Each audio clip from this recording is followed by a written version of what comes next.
Agradezco en primer lugar al Consejo Andaluz del Movimiento Europeo que me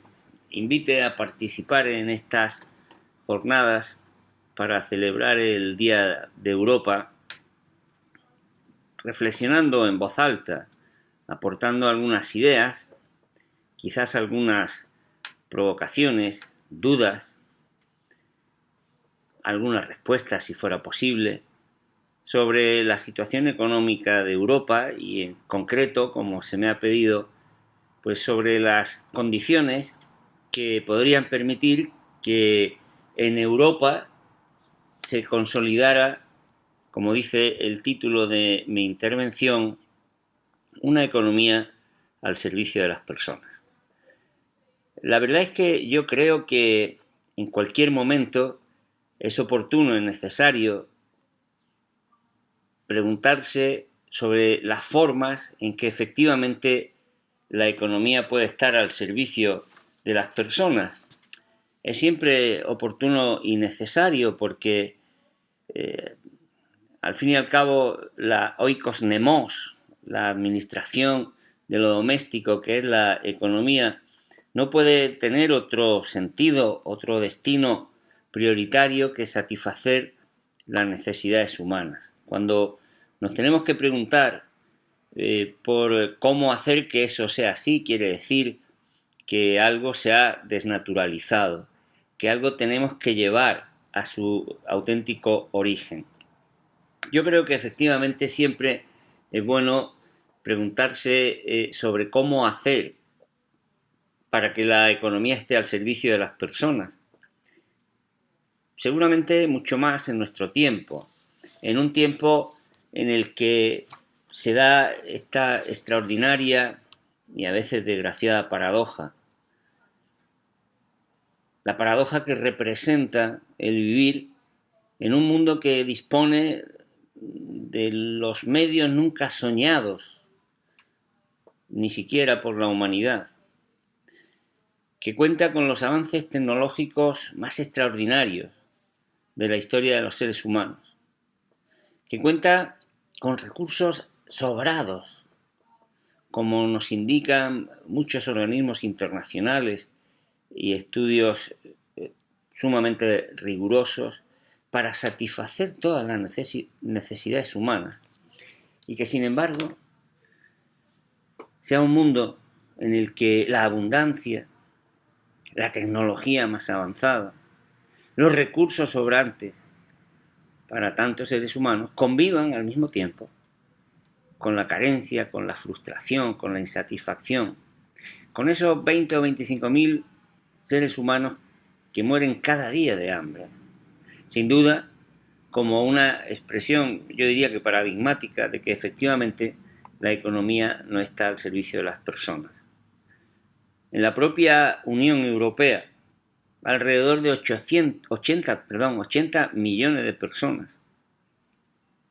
se encuentran en riesgo de pobreza, con ingresos que en sus respectivos países apenas le permiten salir adelante en la vida diaria. Es importante siempre preguntarse, como digo, acerca de cómo lograr que la economía dé prioridad a la satisfacción de las necesidades humanas. Pero mucho más en una Unión Europea y en un día de Europa, de una Europa que, como dijera en su día Schuman, no busca coligar estados, sino que trata de coligar personas. Porque se supone que son las personas, los seres humanos, los centros de cualquier proyecto político, económico de progreso. Bueno, creo que efectivamente en cualquier momento es pertinente preguntarse sobre eso. Pero, sin duda, mucho más cuando estamos viviendo en medio de una pandemia que está produciendo tantas muertes, que está produciendo tanto daño social, económico, personal, institucional, yo me atrevería a decir incluso civilizatorio, por todo lo que está poniendo en cuestión. Una pandemia, un shock, que es mucho más que un puro shock sanitario, porque nos ha enfrentado a nosotros mismos para mostrarnos lo que somos. Seres humanos muy poderosos, seres humanos muy libres, seres humanos muy autónomos, seres humanos con una capacidad extraordinaria de cambiarnos a nosotros mismos y a nuestro alrededor, pero que al mismo tiempo, y de pronto, como si de un golpetazo imprevisto hubieran cambiado las cosas, pues que somos también vulnerables, que somos limitados, que tenemos instituciones que funcionan mucho peor de lo que nosotros creeríamos, que estamos en una sociedad, en medio de una economía que en cualquier momento, como pasa ahora, no diré que se pueda venir abajo, pero sí que prácticamente se paraliza y que nos sitúa en unas condiciones que ni siquiera podíamos imaginar. En unas condiciones como ahora, por lo tanto, en medio de esta pandemia, yo creo que es más obligado todavía, si cabe, que nos preguntemos, pues, cuáles pueden ser las condiciones que pueden permitir que la economía esté al servicio de las personas. Y creo que es obligado a que tomemos como punto de partida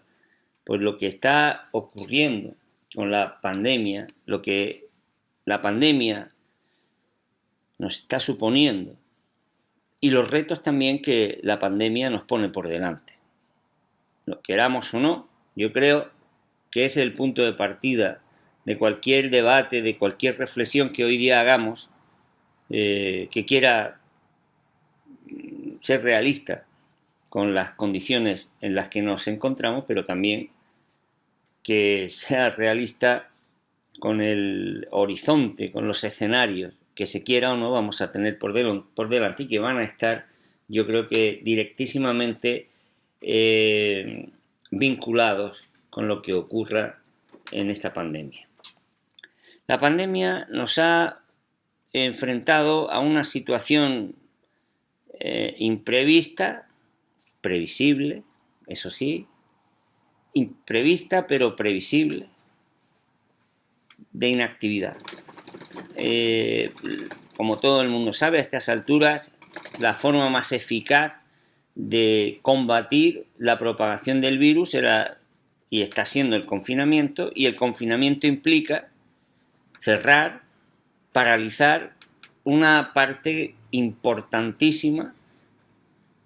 no toda, de nuestra actividad económica y por lo tanto cerrar el grifo de donde surgen pues el ingreso de la práctica totalidad de las personas del mundo de las empresas y por lo tanto pues crear una situación económica de parálisis, de desactivación, de inactividad forzada, y sus consecuencias inmediatas pues han sido gravísimas y van a ser muy graves. La caída de la actividad, del Producto Interior Bruto, como posiblemente no se haya registrado quizás en los 80 o 90 años últimos, la caída del empleo, el deterioro de muchos servicios y, en el mejor de los casos, es decir, en el caso en que no haya un rebrote en la propagación del virus, pues nos va a dejar unos meses, como poco, en los cuales no solo tendremos que recuperar la actividad, que ya siempre es difícil cuando se ha deteriorado el capital,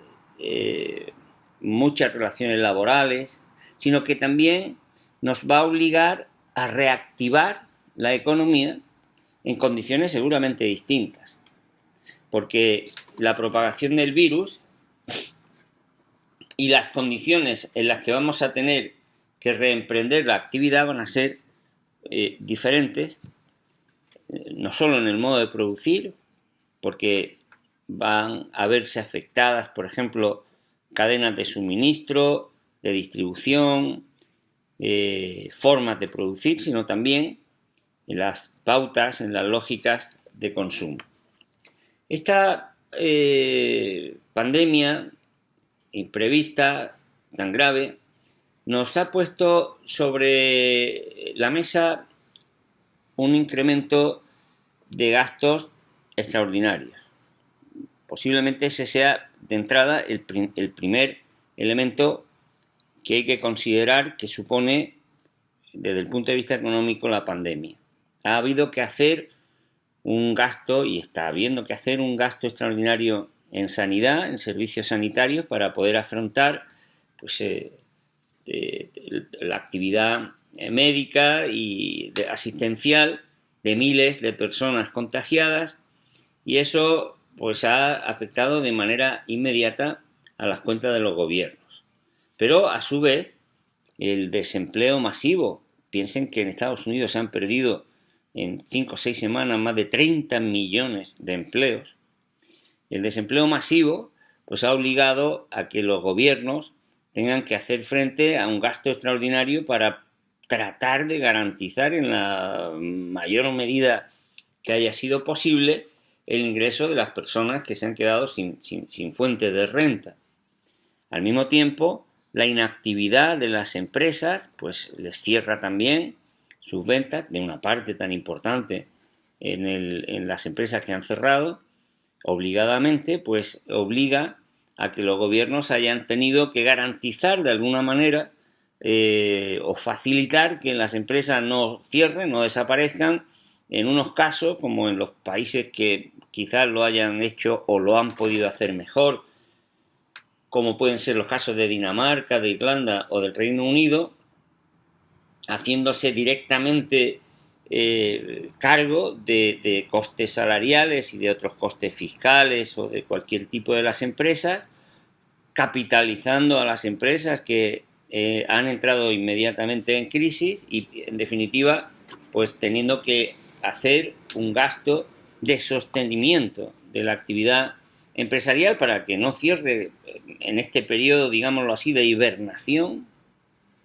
de congelamiento para evitar su desaparición, que es muy cuantioso. Y para terminar, pues los gobiernos van a tener que hacer un esfuerzo económico extraordinario para poner recursos que ayuden a reactivar la economía. Una reactivación que no va a ser ni inmediata ni se va a producir en las mismas condiciones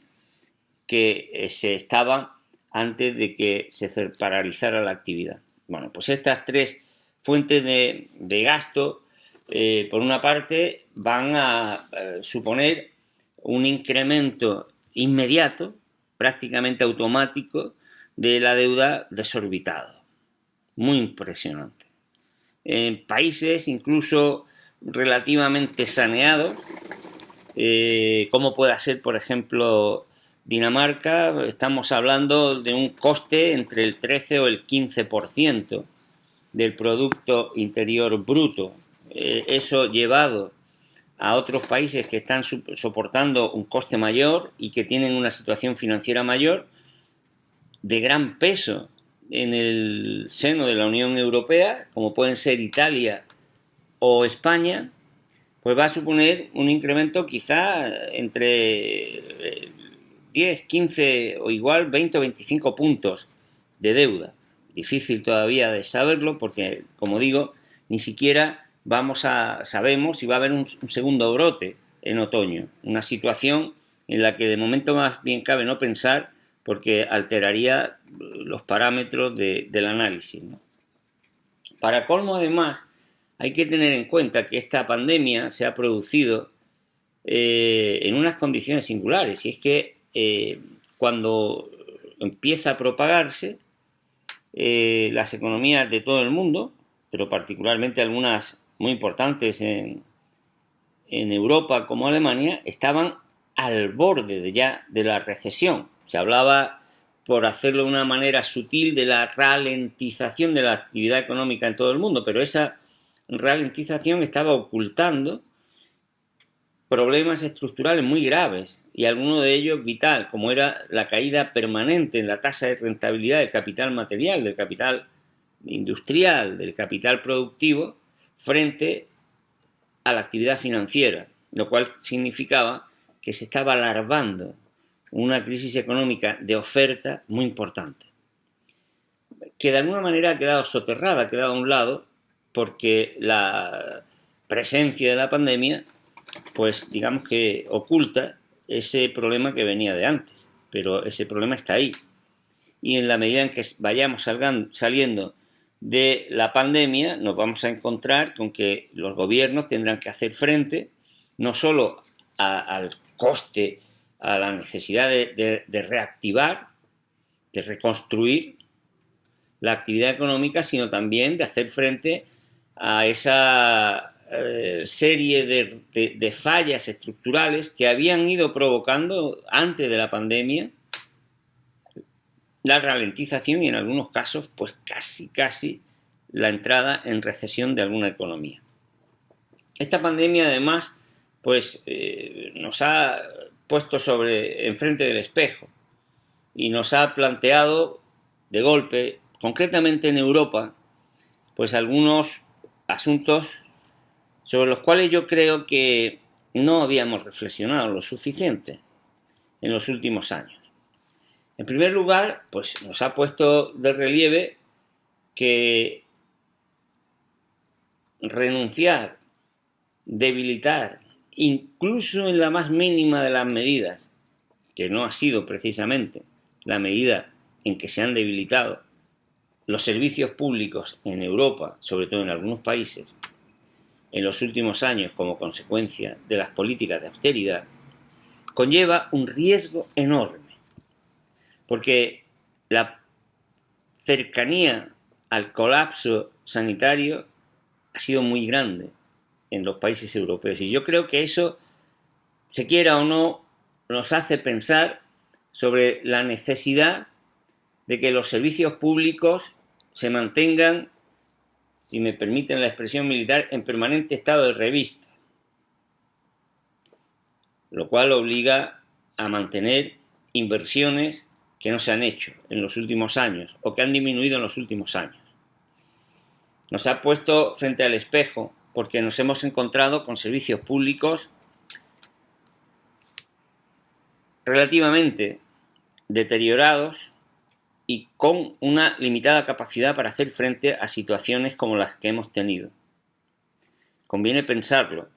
porque, insisto, si hubiera un rebrote en la propagación del virus, de este virus o de alguna de sus mutaciones, la situación podría ser muy delicada. En segundo lugar, también nos hemos enfrentado al hecho de que no solamente habíamos debilitado los servicios de salud pública en sentido estricto, sino en general los asistenciales, que no nos habíamos preocupado en la medida en que teníamos que habernos preocupado de garantizar el sostén de todas las personas en cualquiera de sus circunstancias. Hay algunas capitales europeas, estamos hablando de la vanguardia del mundo civilizado, en donde hay cientos y cientos de metros de personas haciendo cola para recibir comida en comedores sociales. Significa que no hemos sido capaces todavía de garantizar que todas las personas tengan asegurada una fuente de ingreso mínima que le permita vivir con decencia en el día a día. Hemos comprobado también que los gobiernos, los estados, carecen de respuestas potentes, inmediatas,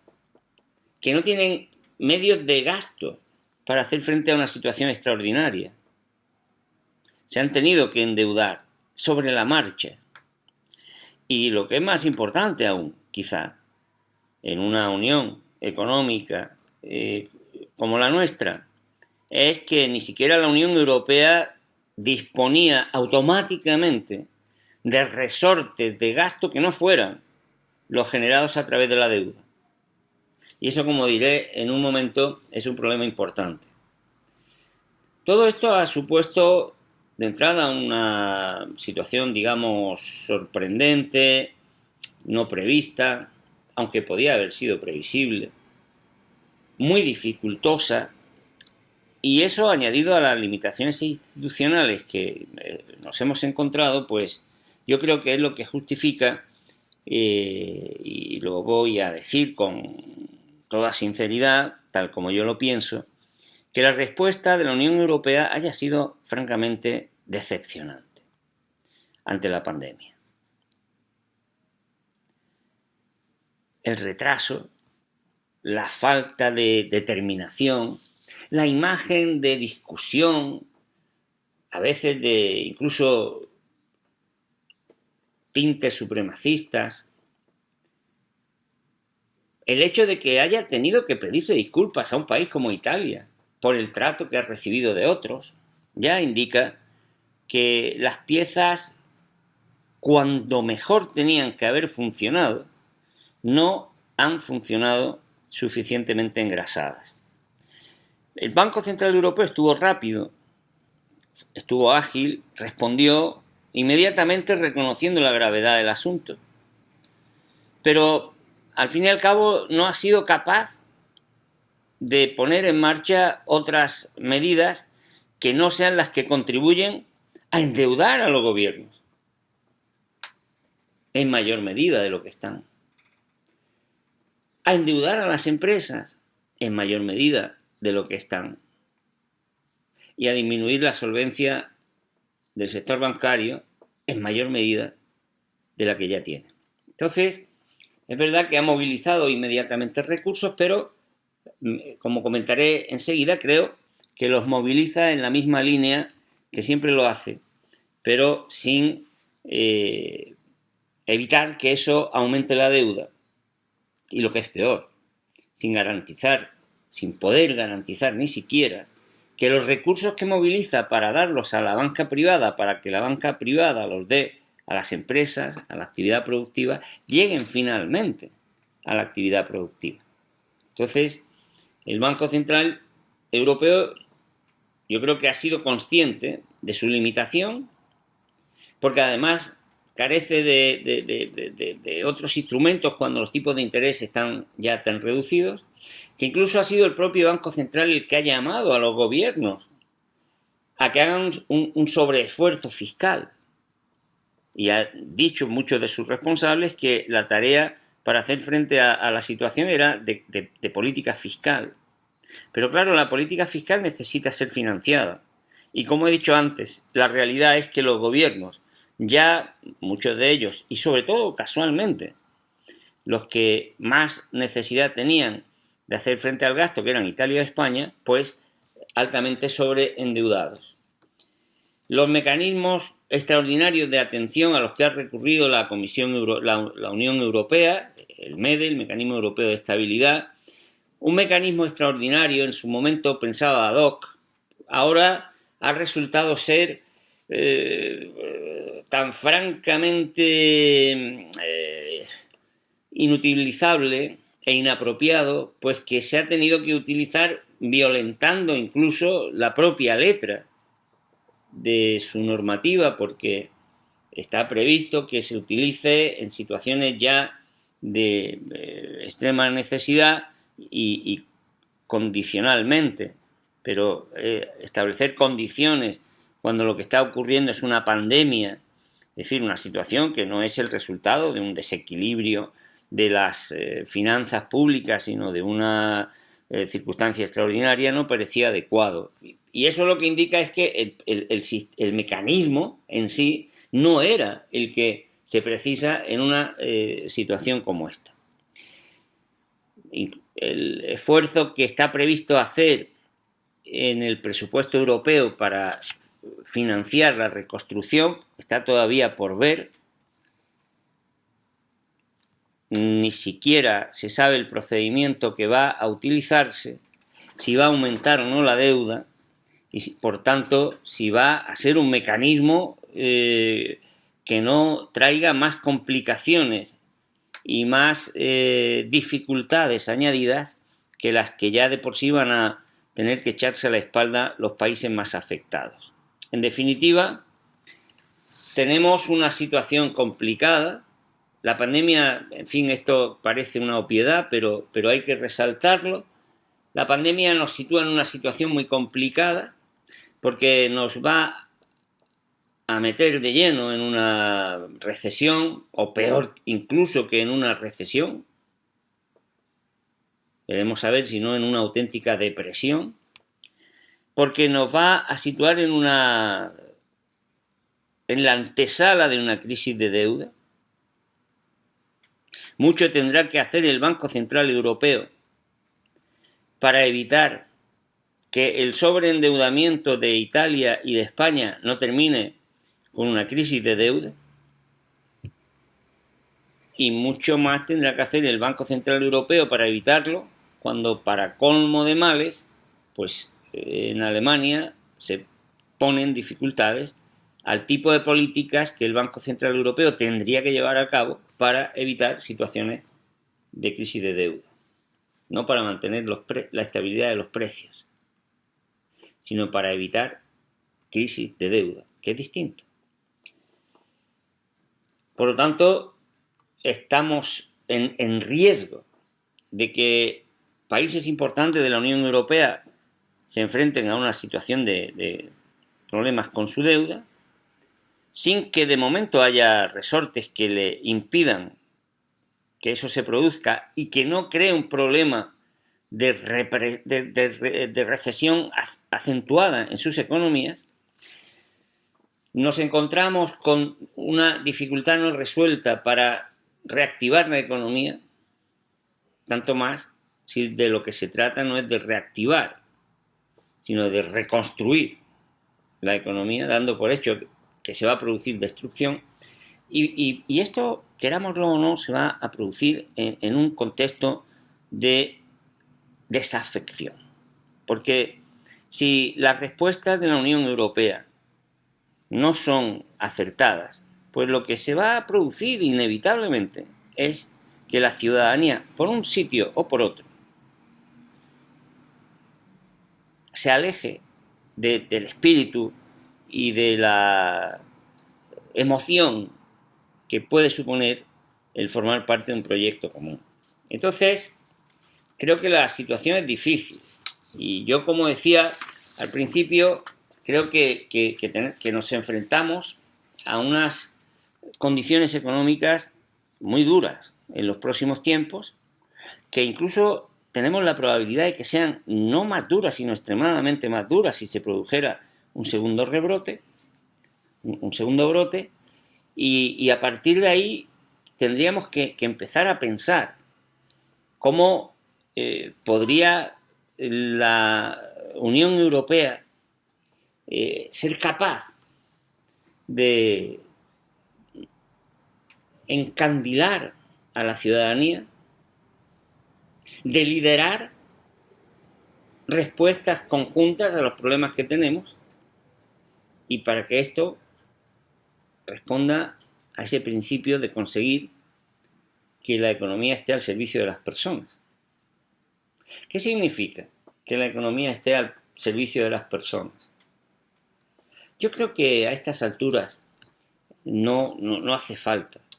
ser especialmente lúcido para plantear qué significa eso. Porque las consecuencias de que no sea así las estamos viendo a nuestro alrededor día a día. Yo creo que hablar de una economía al servicio de las personas significa una economía que garantiza, antes que cualquier otra cosa, que se satisfagan las necesidades humanas, digámoslo así, básicas de las personas, de los seres humanos. Por lo tanto, significa que es una economía que garantiza recursos que permitan disponer de un mínimo vital para poder enfrentarse al día a día. No lo hemos conseguido. ni en Europa, ni en otros lugares del mundo, casi en ningún lugar del mundo, por decirlo de una manera suave. Creo que eso es el primer paso, la primera condición. Significa también que los seres humanos tienen a su disposición servicios esenciales para desarrollar sus capacidades. Es decir, no solo para sobrevivir al día a día, sino que pueden realizarse como personas en condiciones semejantes a las de toda la demás población con la que más o menos lejanamente conviven. Eso requiere unos servicios públicos, un acceso a servicios colectivos que precisamente ahora lo estamos comprobando, no están suficientemente desarrollados como para que esa aspiración pueda decirse que se ha conseguido en su totalidad. Significa una economía al servicio de las personas, significa una economía que garantiza, pues, la igualdad de oportunidades, que no existen esas diferencias que frenan la posibilidad de movilidad social, que garantizan el desarrollo de la personalidad humana, que garantiza derechos sociales. Es una economía, en fin, que al mismo tiempo logra la suficiente estabilidad económica que impide que crisis recurrentes deterioren permanentemente el buen vivir de los seres humanos, que garantiza estándares de igualdad entre ellos, una economía, en fin, que es no solo compatible, sino que es consustancial con la democracia y con la libertad, ¿no? ¿Qué necesita, entrado ya el siglo XXI, una economía al servicio de las personas? Es decir, una economía que promueve el bienestar en su sentido más amplio, el desarrollo humano, la satisfacción, el pleno ejercicio de las capacidades, la libertad, la vida en democracia, la participación, el desarrollo de la actividad económica como algo que no destruye más valor del que crea, que respeta la naturaleza, que respeta las relaciones personales, que permite que los seres humanos nos cuidemos. ¿Qué necesita mínimamente? Necesita obviamente muchas cosas, pero centrándonos en el caso europeo, pues yo me atrevería a señalar algunas cuestiones. En primer lugar, creo que necesita, puede parecer que es algo más filosófico, pero creo que en realidad es bastante concreto. En primer lugar, necesita un cambio de mentalidad que asuma con coherencia que las necesidades humanas son el fin prioritario de la actividad económica y no la actividad económica como un fin en sí mismo. Por lo tanto, lo primero que necesita para lograr que eso sea así es que el cuadro de mandos de la economía, de la política económica, sea otro. No tiene sentido que un vehículo que participa en una carrera de velocidad en su cuadro de mando no tuviera un velocímetro. O que un vehículo que lo que quiere es tomar altura no tuviera en su cuadro de mandos un altímetro. Si la economía quiere estar al servicio de las personas y quiere anteponer el bienestar, el desarrollo humano, la sostenibilidad, el cuidado, por delante de cualquier otra finalidad u objetivo, lo primero que tiene es que disponer de un cuadro de mandos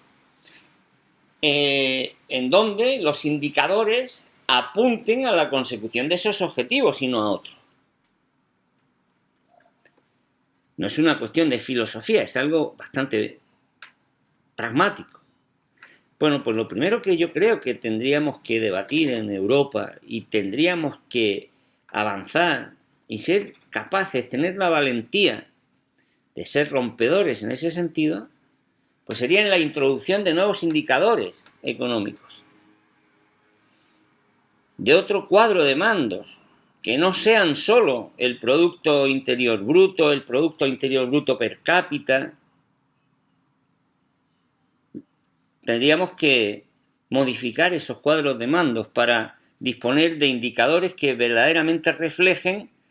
lo que necesita la vida digna de las personas,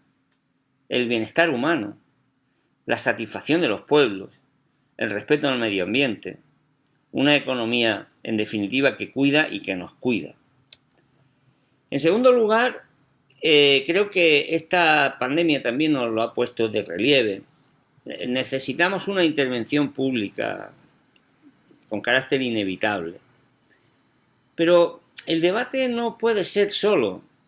entre más o menos intervención pública. Ni tan siquiera me atrevería a decir sobre cuándo sí, cuándo no la intervención pública, sino que yo creo que el debate es qué tipo de intervención pública. Y en el caso específicamente de la Unión Europea, yo creo que sigue sin quedar resuelto el plantearse cuál quiere que sea o cuál queremos que sea el equilibrio esencial que se va a dar entre la intervención en su conjunto de la Unión Europea y de los gobiernos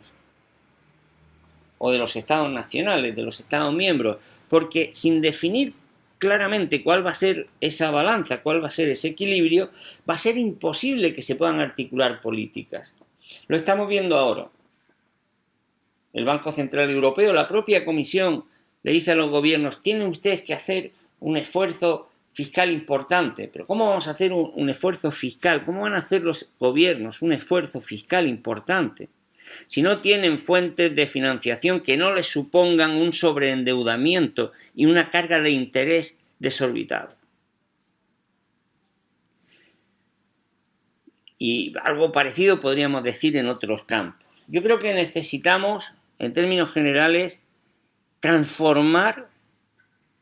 los estados que conocemos, y cuando hablo de estado me refiero también al aparato supraestatal de la Unión Europea, en un motor de emprendimiento, de creación de riqueza. No puede ser solo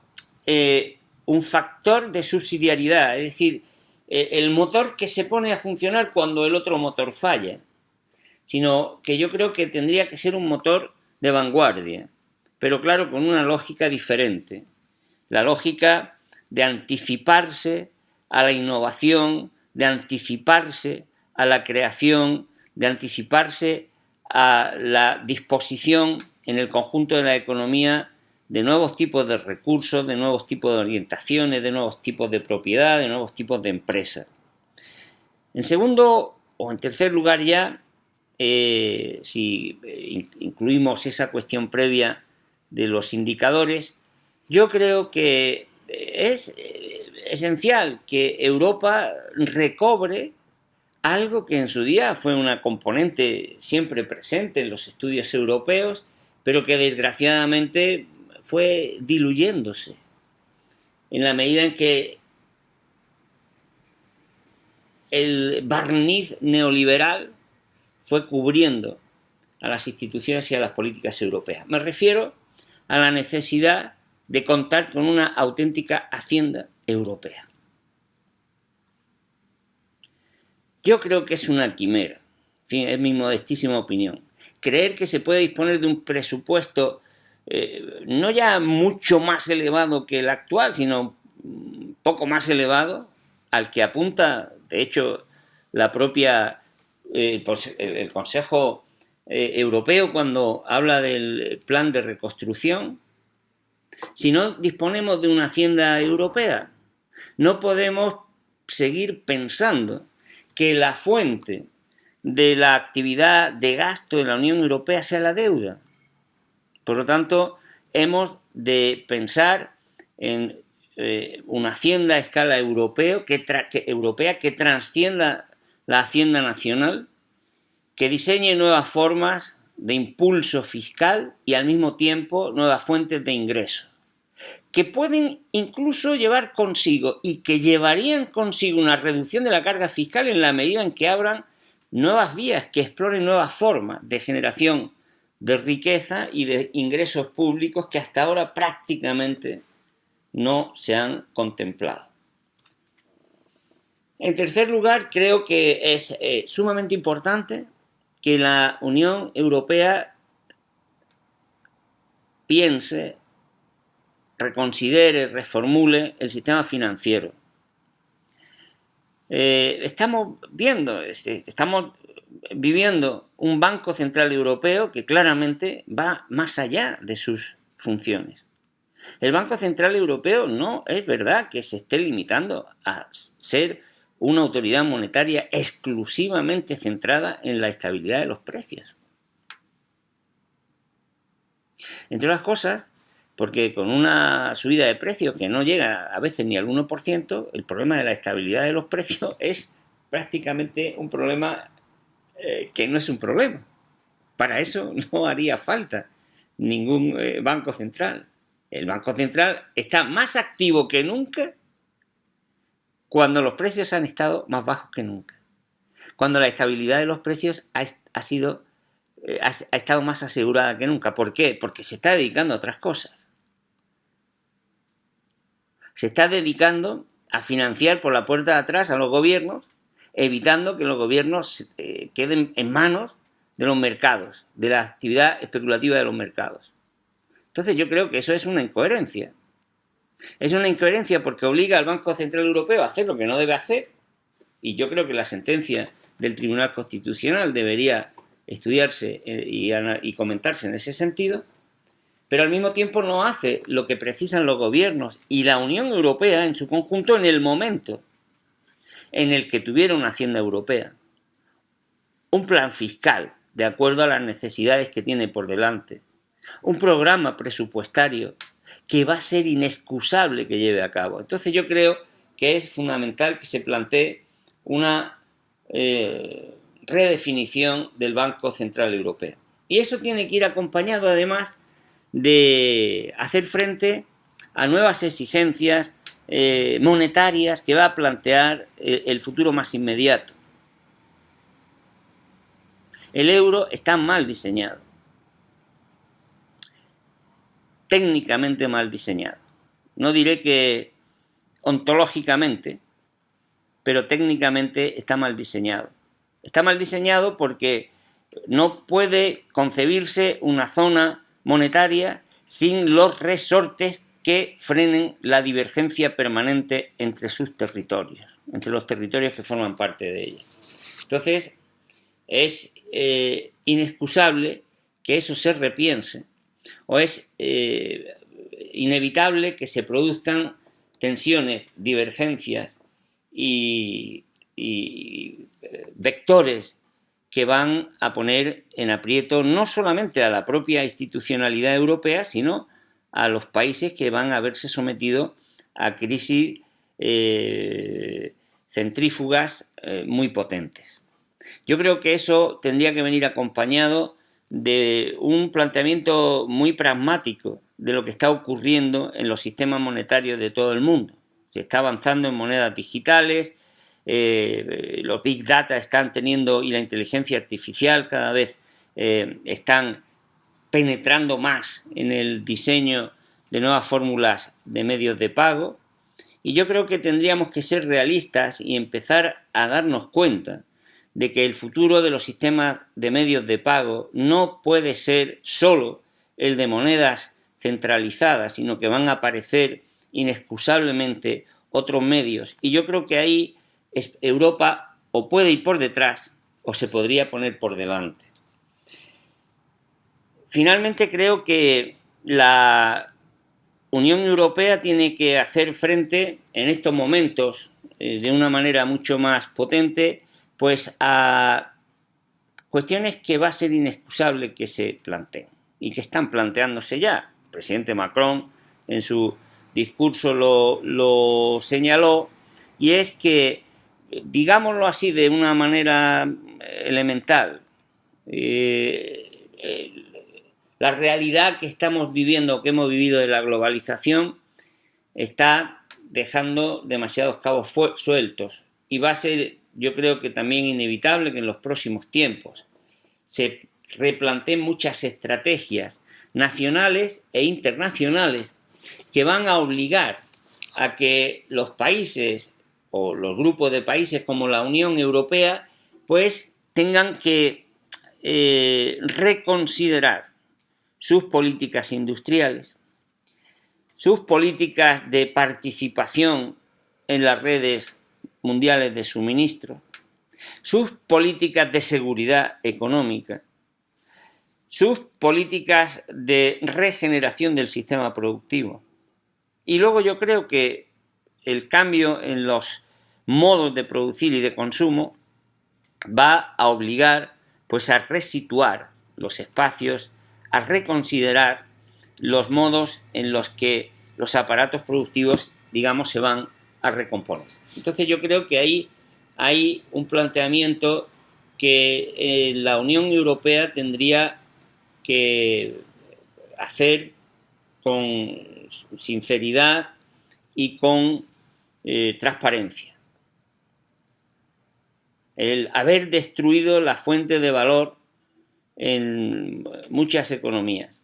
el haberla sometido a programas de austeridad que han deteriorado su generación de ingresos,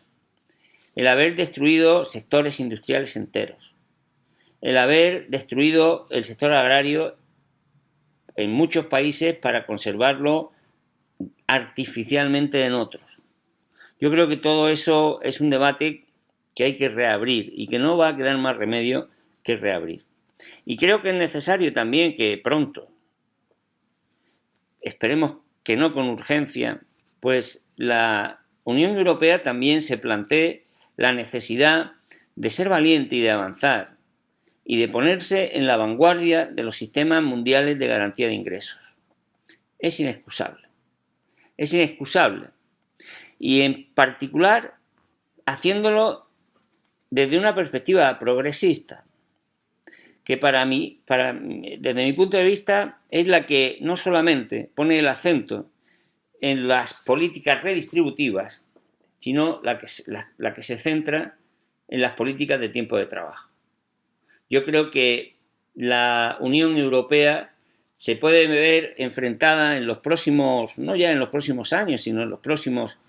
meses, a unos problemas de carencia, de insatisfacción, de recesión muy importantes, y sería el momento en el que con más fuerza que nunca pues podría aprovecharse para avanzar en estos aspectos que quizás en condiciones normales pues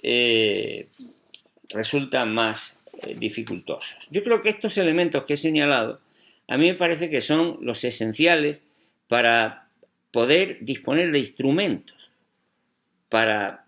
toda esa enorme, interesantísima y riquísima variedad de programas, de proyectos, de ideales, de misiones que tiene la Unión Europea, que todos conocemos, que todos saludamos y de los cuales pues creo que podemos sentirnos orgullosos. Pero es que lo que está planteándose estos días y lo que se va a plantear en los meses venideros es que ni esos ni otros programas más modestos se van a poder llevar a cabo si la Unión Europea no tiene estos instrumentos a los que he hecho referencia, nuevos indicadores, una hacienda europea auténtica, un banco central que financie sin sobrecargar con deuda, con más deuda, a las empresas, a los gobiernos y a la propia Unión Europea. Un programa de regeneración de actividad productiva en la totalidad del espacio europeo. Programas de garantía de rentas. Naturalmente eso no se puede plantear si no se asume un compromiso colectivo, si no se aborda un modo de gobernar, de coordinarse y de decidir que permita ese debate. Es un debate, un planteamiento que me supera. Es un momento difícil, es un momento complicado. Poner la economía al servicio de las personas es una ambición extraordinaria, bellísima, excelsa. En la práctica no resulta fácil. Los cambios que hay que acometer son muy profundos, son grandes, y además hacerlo en una situación de dificultad como la que tenemos, pues va a poner las cosas todavía en peores condiciones. Pero terminaría